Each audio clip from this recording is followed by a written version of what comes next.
atomic bomb, cancer patients, X-rays. What do these things have in common? Radioactivity.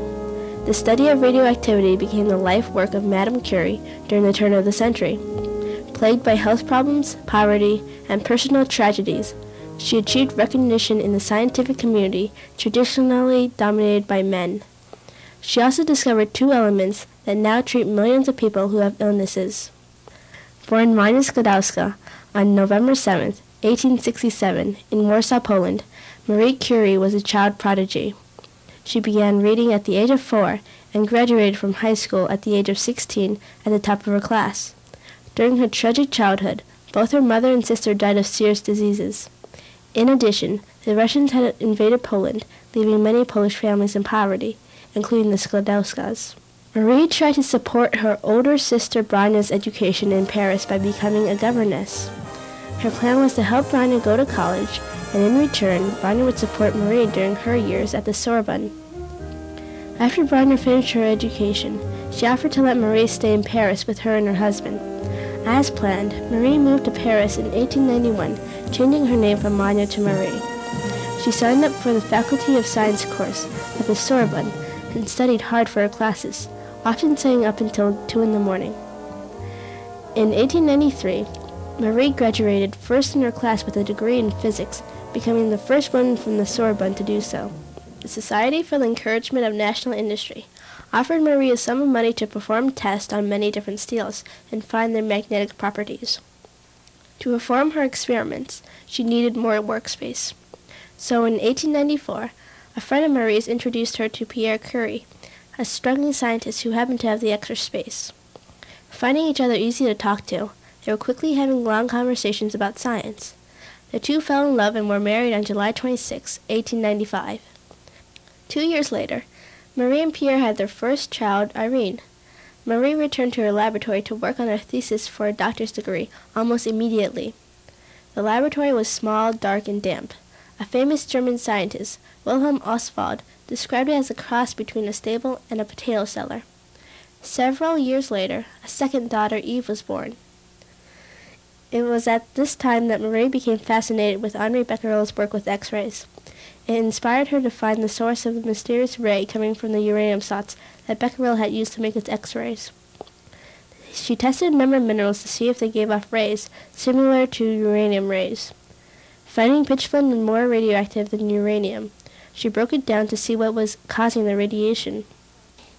Pierre, fascinated by his wife's work, began to help her. They soon found a new element on July 18, 1898, which was 400 times more radioactive than uranium. Marie decided to name this element polonium after her native country. For this triumphant discovery, Marie received a cash prize from the French Academy of Science, enabling them to transport the much-needed pitchblende to their laboratory. Marie and Pierre discovered that another element was making the pitchblende radioactive. They named this element radium, derived from the Latin word radius, which means ray. To prove that this was a new element, they had to isolate it from the rest of the pitchblende. Isolating it required 50 tons of water and 5 to 6 tons of chemicals to take 5 to 6 grams of radium out of 1 ton of pitchblende. They first had to break the chemical bonds in the pitchblende and could only test 20 kilograms of pitchblende at a time. After 4 years of backbreaking labor, Marie and Pierre finally had radium in its purest form on March 28, 1902. Holding the vial of radium, Pierre said, "Here is the light of the future." In November 1903, Marie and Pierre were jointly awarded the Nobel Prize for Physics with Henri Becquerel. Showered with instant fame, the couple felt uncomfortable and even called it a disaster. Marie complained, "People are keeping us from work as much as they can. Our life has been altogether spoiled by fame." On April 19, 1906, Pierre was walking to a luncheon for business when tragedy struck. As he crossed the street, a horse-drawn cart ran into him. Pierre died upon impact and was buried at this grave with his mother. Unable to grieve in front of her children, Marie turned to her father-in-law for comfort. Her daughter Eve later commented, "Madame Curie on that day in April became not only a widow, but at the same time a pitiful and incurably lonely woman." Later, Marie took over Pierre's job as a professor at the Sorbonne, becoming the first woman ever to teach there. In 1911, Madame Curie won the Nobel Prize for the second time. This Nobel Prize was awarded to her for chemistry. She's the first person ever to win 2 Nobel Prizes, and 51 years would pass before another scientist, male or female, would win 2 awards. After she discovered radium, Marie began to feel the negative effects from her work. She became sore and tired and had burns on her fingers. Unfortunately, she didn't make the connection between her symptom and her life work with radiation.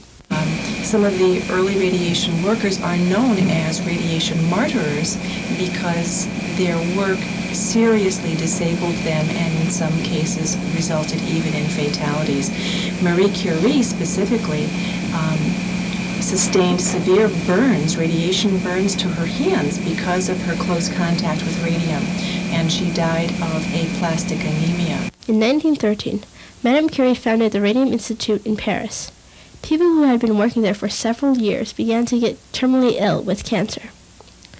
Marie was the director of this institute, but she never investigated this problem to find out why it was happening.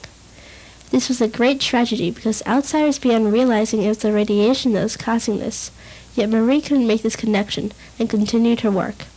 With the onset of World War I, Marie wanted to help the soldiers who were wounded in combat. She started to equip cars with X-ray units. These cars became known as Little Curies. Madame Curie organized a conversion of over 200 Little Curies and more than 50 X-ray posts, in addition to training American officers to use the X-ray and radiological equipment. Her help enabled more than 1 million men to receive treatment. Marie tried to study how radium affected animals with cancer. When she learned that it was useful, demand for radium increased. She began giving it away to sick people for free. She didn't patent her discovery because, though she could have used the money, she felt it was wrong to benefit financially from it. Marie tried to avoid journalists and reporters, but she was unable to keep one journalist away from her. Her name was Marie Maloney. Maloney proved to be useful, however, because she arranged for Madame Curie to go to the United States to raise money and receive a much-needed gram of radium. Marie came to the United States on May 20th, 1921, and visited the White House. She was presented with a gram of radium at a ceremony conducted by President Harding. On her second trip to America, in 1929, Marie received another gram of radium from President Hoover. Hoover also invited her to stay overnight at the White House, which was a great honor. Marie's health deteriorated, and she started to go blind. She died on July 4th, 1934. The cause of her death was aplastic anemia, a blood disorder caused by the overexposure of radiation. Madame Curie's work greatly influenced the world and had both triumphant and tragic consequences. Large and uncontrolled doses of radiation can greatly harm people and even kill them. On the other hand, controlled radioactivity can save people's lives. It can be used for helpful purposes, such as taking X-rays or treating people with cancer. Curie and the discovery of radiation in general has been very helpful in saving people's lives and making them better, whether it be recovering from an illness, diagnosing an illness, an injury, moving on so that they can then recover fully. Also to the point of even saving their lives with a life-threatening illness. In his biography, Leonard Everett Fisher said, "The Curies, Marie and Pierre, revolutionized modern science and opened wide the door to the study of the atom, ushering in the nuclear age." Madame Curie deserves credit for entering a professional world previously barred to women.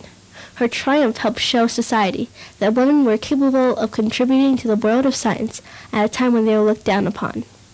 An exceptional woman, she impacted history forever, and her monumental discovery will be remembered for years to come.